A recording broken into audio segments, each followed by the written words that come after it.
اردو سیکھنے کا یہ ویڈیو نمبر 128 ہے۔ بدعت کا بیان۔ بدعت کا بیان۔ سوال، یہ سوال بدعت کسے کہتے ہیں؟ بدعت کسے کہتے ہیں اور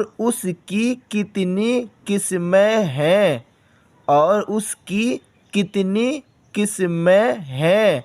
بدعت کسے کہتے ہیں اور اس کی کتنی قسمیں ہیں؟ جواب، اصطلاح شرع میں بدعت ایسی چیز کے ایجاد کرنے کو کہتے ہیں جو حضور علیہ السلام کے ظاہری زمانہ میں نہ ہو۔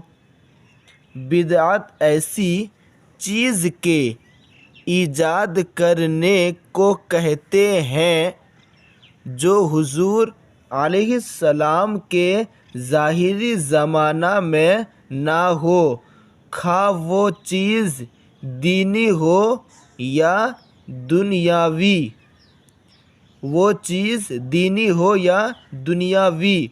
اور بدعت کی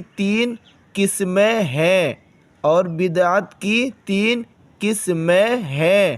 بدعت حسنہ، بدعت سیاح اور بدعت مباح۔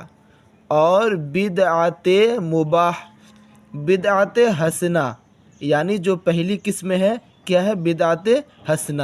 یہ تین قسمیں ہیں بدعت کی۔ تو پہلی قسم بدعت حسنہ وہ بدعت ہے جو قرآن و حدیث نہیں بلکہ قرآن و حدیث کے اصول و قواعد کے مطابق ہو۔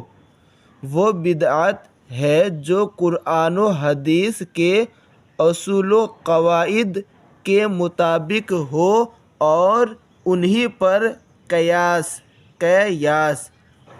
پر قیاس کیا گیا ہو۔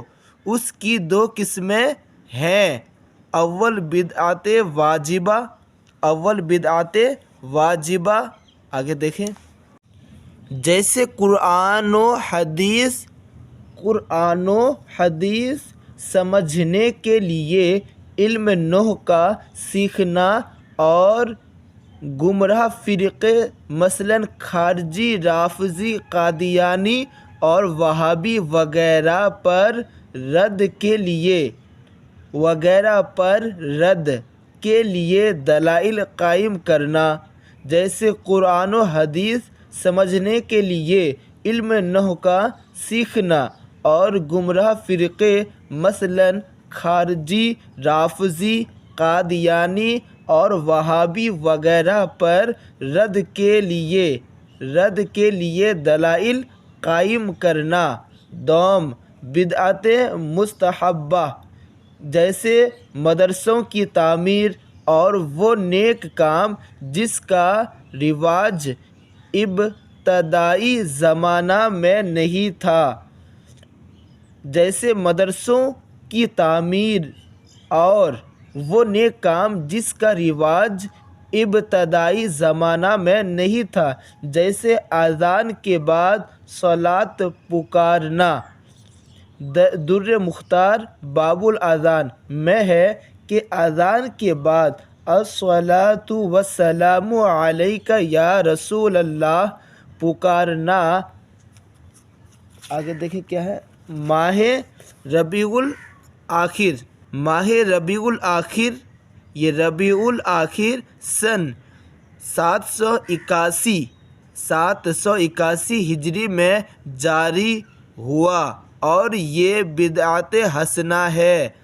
یہ بدعت حسنہ ہے۔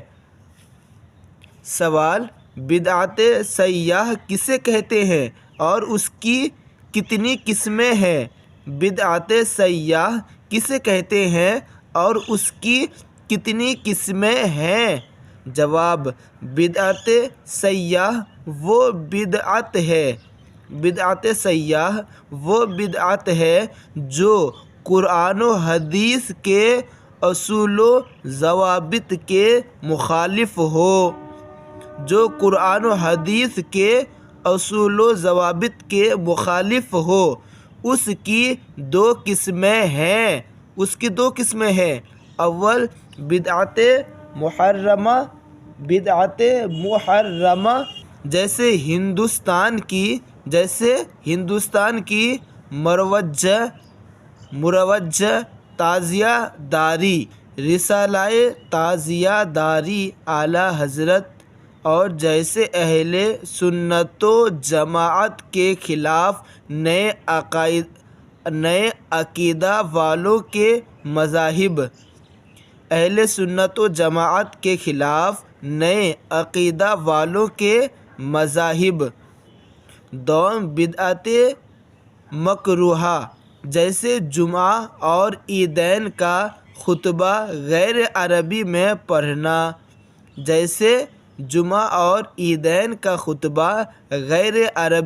میں پڑھنا۔ سوال: بدعت مباح کسے کہتے ہیں؟ بدعت مباح کسے کہتے ہیں؟ جواب: جو چیز حضور علیہ السلام کے ظاہری زمانہ میں نہ ہو اور جس کے نہ کرنے پر ثواب و عذاب نہ ہو، اسے بدعت مباح کہتے ہیں۔ جو چیز حضور علیہ السلام کے ظاہری زمانہ میں نہ ہو اور جس کے نہ کرنے پر ثواب و عذاب نہ ہو، اسے بدعت مباح کہتے ہیں۔ جیسے کھانے پینے میں کشادگی اختیار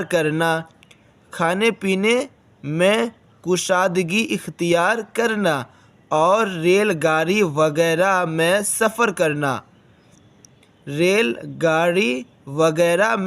کرنا۔ سوال: حدیث شریف کل بدعۃ ضلالہ سے کون سی بدعت مراد ہے؟ آگے دیکھیں۔ جواب: اس حدیث شریف سے صرف بدعت سیاح مراد ہے، اس لیے کہ اگر بدعت کی تمام قسمیں مراد لی جائے جیسا کہ ظاہر حدیث سے مفہوم ہوتا ہے، تو فقہ علم کلام اور صرف و نحو وغیرہ کی تدوین اور ان کا پڑھنا پڑھانا سب ضلالت و گمراہی ہو جائے گا۔ سوال: کیا بدعت کا حسنہ اور سیاح ہونا حدیث شریف سے بھی ثابت ہے؟ کیا بدعت کا حسنہ اور سیاح ہونا حدیث شریف سے بھی ثابت ہے؟ جواب: ہاں، بدعت کا حسنہ اور سیاح ہونا حدیث شریف سے بھی ثابت ہے۔ ترمذی شریف میں ہے کہ حضرت عمر فاروق اعظم رضی اللہ تعالی عنہ نے تراویح کی باقاعدہ جماعت قائم کرنے کے بعد فرمایا: نعمت البدعۃ ھذہ، یعنی یہ بہت اچھی بدعت ہے۔ مسلم شریف میں حضرت جریر رضی اللہ تعالی عنہ سے روایت ہے کہ رسول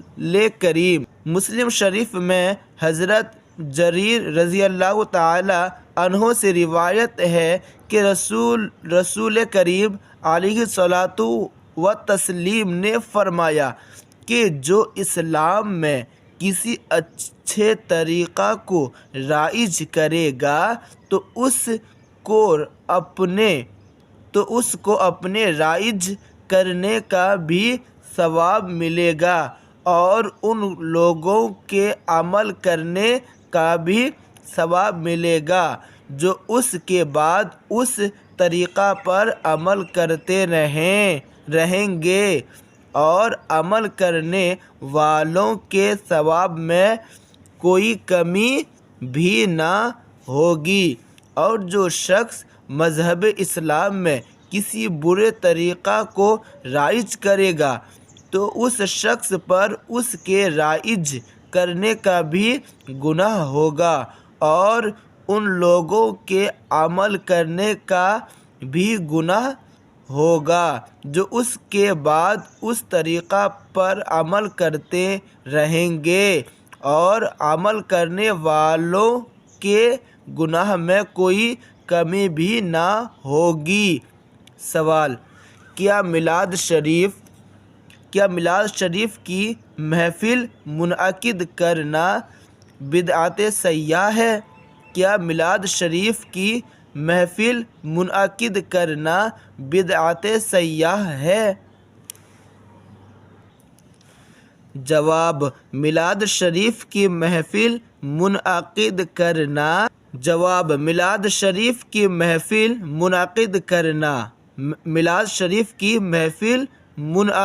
کرنا اس میں حضور علیہ الصلاۃ